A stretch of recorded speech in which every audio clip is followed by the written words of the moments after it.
There's a crack in the moon, not a metaphor, but an actual crack, stretching more than 200 kilometers across the lunar surface. Together, we're going to explore it. Hello, and welcome to the Astro Guy podcast. I'm your host, Wayne Zuhl, and this is part 2 of What's Up in the May 2026 skies. And this is where we get right up to the eyepiece. If you haven't caught part 1 yet, we covered the full planetary lineup for May, covering highlights like Venus and Jupiter together in the evening sky, plus the triumphant return of the Artemis II mission. There's a link in the description. It's worth your time. But right now, we're heading to the moon first to explore Rima Hyginus, one of the most geologically unusual features on the entire lunar surface. And then we're diving deep into globular cluster season, because late spring is when some of the night sky's most ancient and spectacular objects finally take center stage. Now it's time for the lunar feature of the month. Near the center of the moon's near side, right along the lunar equator, between Mare Vaporum and Mare Tranquillitatis, there's a feature that doesn't quite behave the way a normal lunar crater should. It's called Rima Hyginus. The first thing you'll notice is a rille, a long, narrow trench stretching about 200 kilometers across the lunar surface. But what makes this feature so genuinely unusual is the crater sits right along that rille. And when you look at that crater, something feels off. Most craters on the moon have a sharp, raised rim. Some have central peaks. That's what an impact does. It blasts material outwards and leaves a distinct, elevated edge. Hyginus has none of that. Its edges are soft, subdued, and like a shallow pit rather than an impact crater. And that subtle difference is your first clue that this is something entirely different from what you'd expect. The prevailing theory, the one most lunar geologists support, is that this entire region is volcanic in origin. The rille is likely a collapsed lava tube, or a surface fracture that formed as the ground subsided from below, and the crater itself may have been a volcanic vent, a place where magma once forced its way to the surface from inside the moon. And that completely changes what we're looking at. We're not looking at a scar from something falling from space. We're looking at a record of the moon's own geological past, from a time when it was internally active, with magma moving beneath the surface. And here's what most observers miss when they look at this area. The rille is not straight. It has a slightly irregular, segmented appearance, almost like a chain of small pits or depressions connected together. That's fundamentally different from more linear rilles elsewhere on the moon, which is exactly what you'd expect from something that collapsed from beneath the surface rather than simply cracking apart. If the seeing supports it and you push the magnification a bit, you may also notice that parts of the rille look slightly wider or more diffuse in places. You don't need a large instrument to see it. A small to medium-sized telescope will show you the main rille and the Hyginus crater quite clearly. But what really makes the difference here is one thing: timing. The single most important factor with Rima Hyginus is lighting. The best window to observe this feature is when the sun is low over this part of the moon, typically a day or two after first quarter. That's when the shadows are long enough to throw the rille into much sharper relief and give the whole region that three-dimensional appearance that makes it so striking. If the sun is too high, the contrast drops off quickly. The feature is still there, but it flattens out and becomes much harder to pull out of the surface. This is also a great imaging target. With steady seeing and even basic processing, you can really emphasize that chain-like segmented structure and make the rille stand out in a way that really does it justice. Rima Hyginus is just one of those features you'll keep coming back to. Every time the lighting is just right, there's more to appreciate. And once you understand what you're actually looking at, not just a crater, but a window into the moon's volcanic history, it becomes a completely different observing experience. Now, if you manage to find Rima Hyginus this month, I'd love to hear about it. Drop a comment below.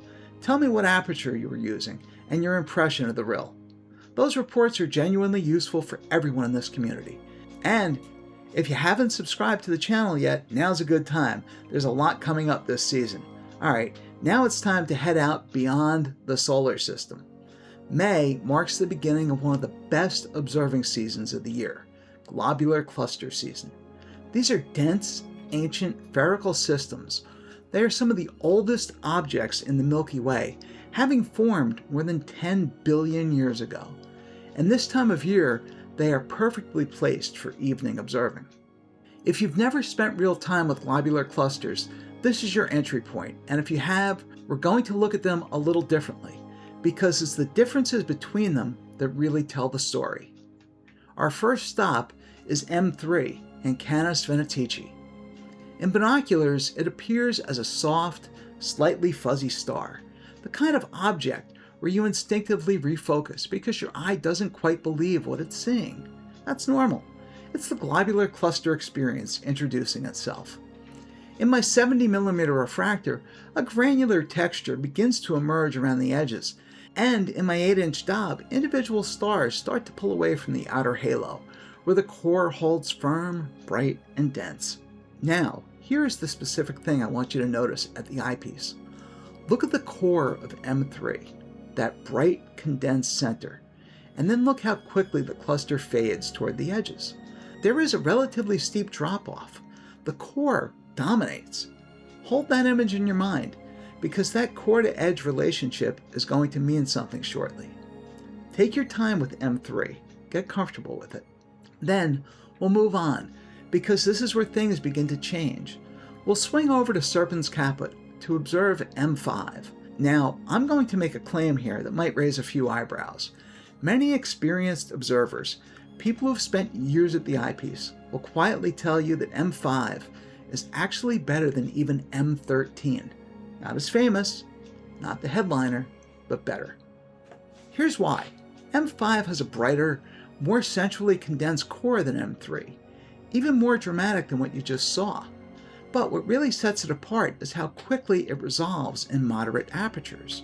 Even in a 4 to 6 inch telescope, you'll start pulling individual stars out of the outer regions in a way that feels almost effortless. In an 8-inch, it begins to show what looks like structure, stars arranged in subtle layers around that luminous center. If you go back and compare M3 and M5 in the same session, the difference in concentration is immediately obvious. And this is where your observing eye really starts to develop. And now that you've calibrated on M3 and seen M5 raise the bar, it's time to step it up even more. Hercules is rising, and it's time for M13, the Great Hercules Cluster.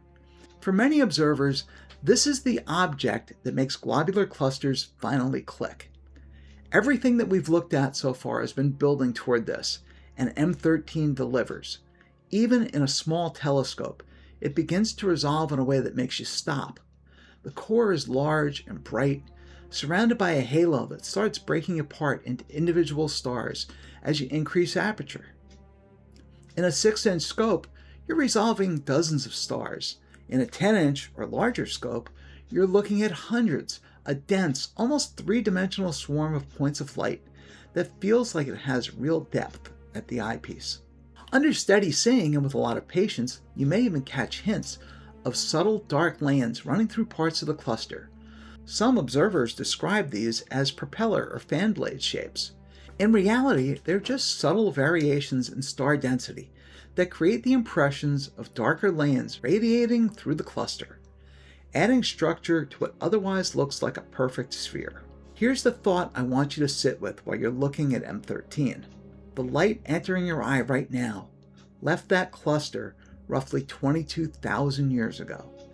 Every star you're resolving is an ancient, metal-poor star formed when the universe was far younger than it is today, when the Milky Way itself was still young, and our solar system didn't even exist. M13 is not just the best object in the sky tonight, it's one of the oldest things that you'll ever see. Take your time here. Look longer than you think that you need. And then, I want to show you something that most observers completely miss. Still in Hercules, just a short hop away, is Messier 92. And this is the object most observers move past too quickly after observing M13, and that's a mistake. Here's what makes M92 so interesting. Its core is more tightly concentrated than M13's, more compressed. The cluster doesn't spread out as far, So at the eyepiece, it presents a denser, more intense point of brightness surrounded by a tighter halo. In fact, per unit area, it can actually appear brighter than M13, but it gets a fraction of the attention. Compare them back to back, M13, then M92, then back to M13 again. You'll notice immediately M13 has more visual breadth. M92 feels more compact, almost like a concentrated burst of light. The reason M92 gets overlooked has nothing to do with how it's looked. It's really timing. M13 just became famous first, and unfortunately M92 has had to live in its shadow ever since. But at the eyepiece, M92 is a genuinely outstanding object. Don't skip it. I promise it'll be worth your time. Now let's leave Hercules and move south into Ophiuchus, because this is where things change in a different way. Ophiuchus is one of the richest constellations in the sky for globular clusters. There are more than a dozen of them cataloged here. Tonight we're going to focus on two of them, M10 and M12, and I want you to approach them as a pair. Start with M10. Especially after observing M13 and M92, the first thing that you'll notice is that it feels different.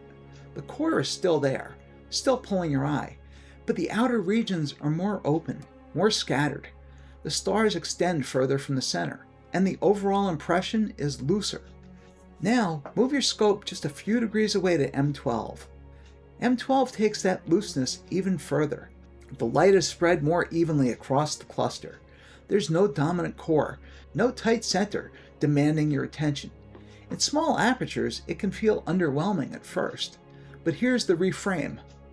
What you're seeing in M10 and M12 isn't a lack of structure, it's a different kind of structure.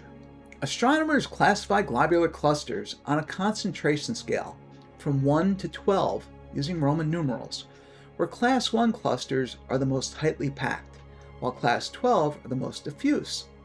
M13 sits at Class 5, M92 at Class 4, tighter still.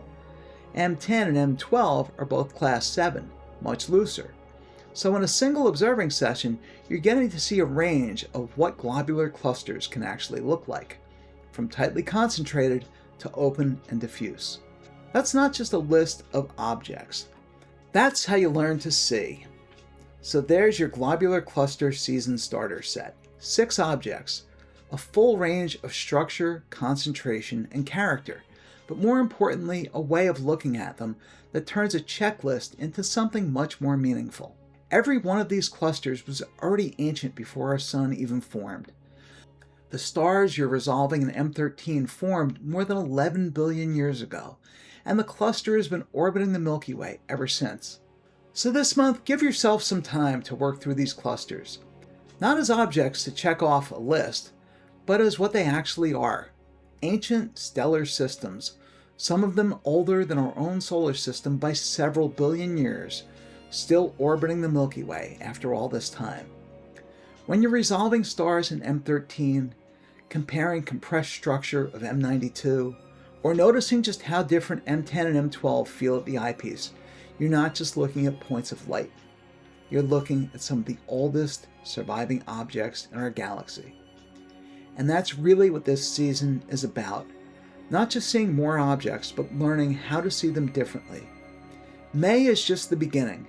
As summer goes on, even more globular clusters will rise into prime position. And now you have the eye to appreciate what makes each one so unique. So get out there, give yourself a full night under the stars, and work through this sequence slowly. Take your time, compare them, sit with them at the eyepiece longer than you think you need to. The sky is waiting for you. That's what's up in the sky this month. A volcanic mystery on the moon, and a season full of ancient star fields just waiting to be explored. I hope you get a chance to get out there under clear, dark skies and experience some of these for yourself. And if you do, whether it's Rima Hyginus under perfect low sun lighting or your first truly resolved view of M13, drop it in the comments. I read every one, and those observing reports genuinely help the whole community. If you found this episode helpful, a like and subscribe really do help the channel grow. And there's a lot more coming as we move deeper into observing season. Recently, I got a ZWO C-Star S30 Pro. I'm having a blast with it and starting to really dive into some of what it can do. So, if you're interested in smart telescopes, you can expect an episode or two on that in the near future. Until next time, may your skies be clear. And as always, carpe noctem, seize the night.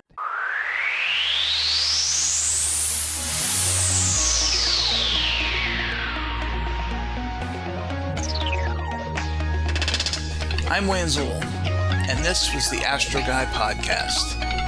Thank you for listening. As always, your questions, comments, and suggestions are welcome. Keep wondering. Keep your eyes on the sky. Have fun. Carpe noctem. Seize the night.